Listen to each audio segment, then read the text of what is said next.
Olá, a partir de agora nós seguimos aqui com o Jornal da Campus FM, nesta manhã de segunda-feira, hoje dia 28 de novembro de 2016, 28 de novembro de 2016, faltando 33 dias para o término de 2016, faltando 33 dias para a chegada de 2017. Vamos conferir aqui no Jornal da Campus FM agora as manchetes dos principais jornais que circulam pelo Brasil nesta manhã, para você começar o dia sempre muito bem informado. Você que está nos acompanhando no YouTube, você que está nos acompanhando no Facebook, você que nos acompanha pela Campus FM em 104,9, é sempre um prazer ter você por aqui. Bom dia para você, boa tarde para você que nos acompanha à tarde no Facebook e no YouTube. Enfim, você está sempre ligado nas notícias que fazem parte do seu dia a dia. Manchete do jornal Folha de São Paulo de hoje: campanha de Dilma pagou despesas de Temer em 2014. Presidente diz ter feito arrecadação separada. Chapa é investigada pelo TSE. E o destaque também do jornal Folha de São Paulo de hoje: 9 vezes Palmeiras. 9 vezes Palmeiras. Time venceu por 1-0 a Chapecoense e leva o título brasileiro 22 anos depois. É a foto de capa do jornal Folha de São Paulo de hoje. O jornal Estado de São Paulo, a manchete principal diz: Temer cita Voz das Ruas para vetar anistia à Caixa 2. Com Rodrigo Maia e Renan Calheiros, o presidente diz que barrará a medida caso ela seja aprovada pelo Congresso. E ontem, o presidente da Câmara, Rodrigo Maia, disse que se houver algum indício de que poderá acontecer a votação da anistia ao Caixa 2, ele vai fazer votação nominal. E aí, claro, eu quero saber quem são os deputados que terão coragem, terão peito para chegar a bater e dizer que são favoráveis a essa possibilidade do Caixa 2. Presidente Michel Temer, os presidentes do Senado, Renan Calheiros, e da Câmara, Rodrigo Maia, anunciaram um ajuste institucional para barrar a anistia ao Caixa 2, tema que vem sendo discutido por parlamentares no pacote das 10 medidas contra a corrupção. Se o pacote é de 10 medidas contra a corrupção, o Caixa 2 precisa estar no meio, só que não de forma a anistiar políticos sem vergonha que se aproveitam do Caixa 2 para se eleger. A iniciativa divulgada ontem, entrevista coletiva ontem, convocada às pressas, visa dar uma mensagem de compromisso com o combate à corrupção, num momento em que o próprio presidente enfrenta questionamentos éticos frente aí à polêmica envolvendo os ex-ministros Gedel Vieira Lima, que era ministro da Secretaria de Governo, e Marcelo Calheiro, que era ministro da Cultura. Temer disse que a sanção de uma lei que perdoe políticos e partidos que praticaram Caixa 2 é impossível e que a divulgação do acordo desestimula qualquer movimento para fazer essa matéria tramitar. É o destaque principal do jornal Folha de São Paulo de hoje, do jornal O Estado de São Paulo de hoje,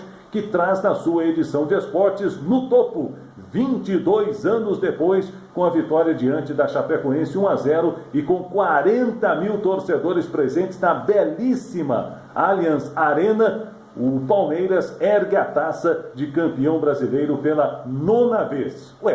Negócio de 9ª vez. Palmeiras conta aí, a CBF conta aí os títulos da Taça Brasil e também do torneio Roberto Gomes Pedrosa como campeonatos brasileiros. Assim, o Palmeiras, que era 8 vezes campeão brasileiro, com o Campeonato Brasileiro, a Taça Brasil e o torneio Roberto Gomes Pedrosa, conquista a sua 9ª competição. Parabéns aí à grande massa torcedora do Palmeiras em todo o território nacional. E claro, a manchete também do jornal O Estado de São Paulo: Cuba espera o pós-Fidel. Fidel Castro, que faleceu no último sábado de madrugada, já foi cremado, seu corpo já foi cremado, e a partir de hoje começa uma viagem de mais de 1.000 quilômetros até a sua cidade natal, onde as cinzas serão depositadas em um túmulo, serão espalhadas pela cidade. Destaque do jornal O Globo, Rio de Janeiro: crise une Temer, Renan e Maia contra a anistia à Caixa 2. Sob pressão, o presidente tenta reduzir o desgaste em articulação com chefes do Legislativo. E ontem, o ex-ministro da Cultura, Marcelo Calero, em entrevista ao Fantástico, programa da Rede Globo de televisão, acusou o presidente Temer de lhe pedir que fizesse uma chicana, uma manobra jurídica para beneficiar Gedel Vieira Lima. Ele confirmou ter gravado a conversa com Michel Temer. O presidente negou a acusação e chamou a gravação de atitude indigna. Olha, hoje em dia é preciso se calçar muito bem com relação a esta situação. E parece que o Marcelo Calero, né, é uma pessoa de princípios, é uma pessoa que se mostrou honesta, acima de tudo, ao não aceitar a pressão que lhe era imposta pelo então ministro Gedel Vieira Lima e depois pelo próprio presidente Michel Temer. Que isso seja também muito bem explicado. E ainda destaque do jornal O Globo, Rio de Janeiro, joalheria criou sistema para Cabral. A joalheria Antônio Bernardo criou um sistema paralelo de contabilidade só para que o ex-governador Sérgio Cabral e sua mulher Adriana Anselmo comprassem joias em dinheiro vivo, sem fiscalização, revelou a gerente da loja. Ao todo, foram gastos 5 milhões de reais, conta o Chico Otávio, que é colunista aí do jornal O Globo. Cabral era chamado de João Cabra e Adriana de Lurdinha, ali na armação ilimitada, né, para se mexer com o dinheiro público lá no Rio de Janeiro. Que vergonha, hein, Sérgio Cabral? Destaque do jornal Estado de Minas, Belo Horizonte, para esta segunda-feira, a limonada de Temer. Numa tentativa de conter a crise, o presidente rechaça anistia à Caixa 2 e fala em gravar todas as suas audiências. E outro destaque também do jornal, reaproximação sob ameaça. O processo de reaproximação entre Cuba e Estados Unidos, iniciado há 2 anos, corre o risco de sofrer retrocessos.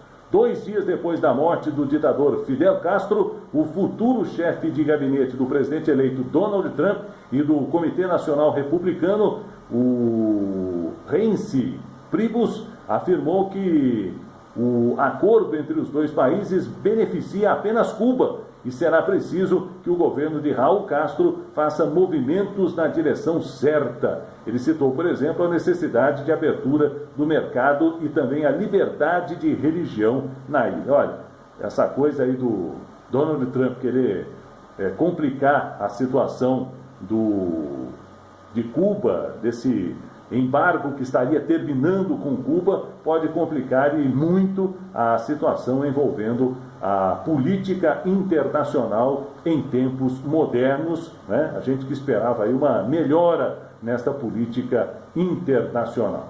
Nós temos também aqui o destaque do Jornal do Comércio do Recife. Alô, meus amigos do Recife, que moram aqui no Vale do Paraíba, Jornal do Comércio que diz: sob pressão, sai ajuste contra a anistia ao Caixa 2. Pressionados aí pela opinião pública, presidentes da República, Michel Temer, do Senado, Renan Calheiros, e da Câmara, Rodrigo Maia, anunciaram em coletiva o desestímulo institucional a qualquer proposta a favor da anistia ao Caixa 2. Certo, sem dúvida nenhuma, certo aí a pressão que foi feita envolvendo toda esta situação da anistia ao Caixa 2. Uma grande vergonha. E o destaque do jornal Metro São Paulo: não deu nem para o cheiro. Após campanha brilhante, sem dar chance para os adversários, o Palmeiras acaba com um jejum de 22 anos e conquista o 9º campeonato nacional ao bater a Chapecoense por 1-0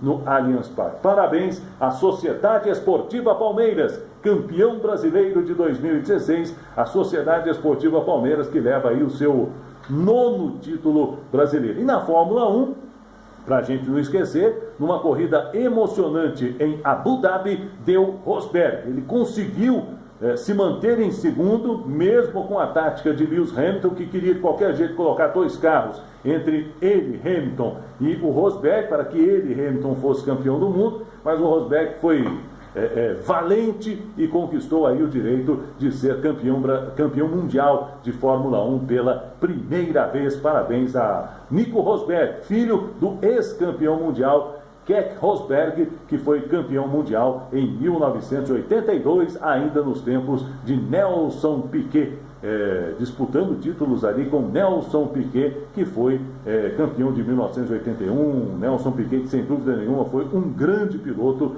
da Fórmula 1 no Brasil também. Agora a preocupação é essa. E o Brasil nos próximos anos, hein?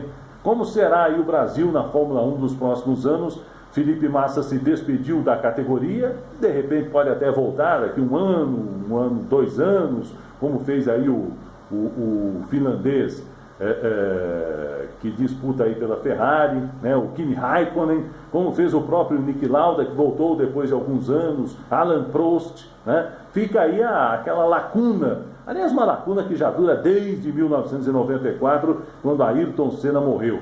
Desde 94, mesmo com o Felipe Massa, mesmo com o Rubinho Barrichello, nós não tivemos grandes pilotos disputando aí a Fórmula 1, nós não tivemos grandes pilotos participando aí da Fórmula 1. Então fica a expectativa, fica a torcida, né, nossa, né, dos brasileiros, para que surja aí, não um novo Ayrton Senna, que eu garanto para você, é praticamente impossível disso acontecer. Mas fica aqui a nossa torcida para que a gente tenha aí um piloto brasileiro disputando mais uma vez a Fórmula 1 e com condições, acima de tudo, com condições de chegar e mostrar aí a sua competência para disputar a Fórmula 1 também. E para a gente fechar a nossa participação aqui no Facebook e também no YouTube, vamos continuar aqui em 104,9, o júri popular de Elise Matsunaga, aquela que foi acusada de matar e esquartejar o marido, o empresário Marcos Kitano Matsunaga,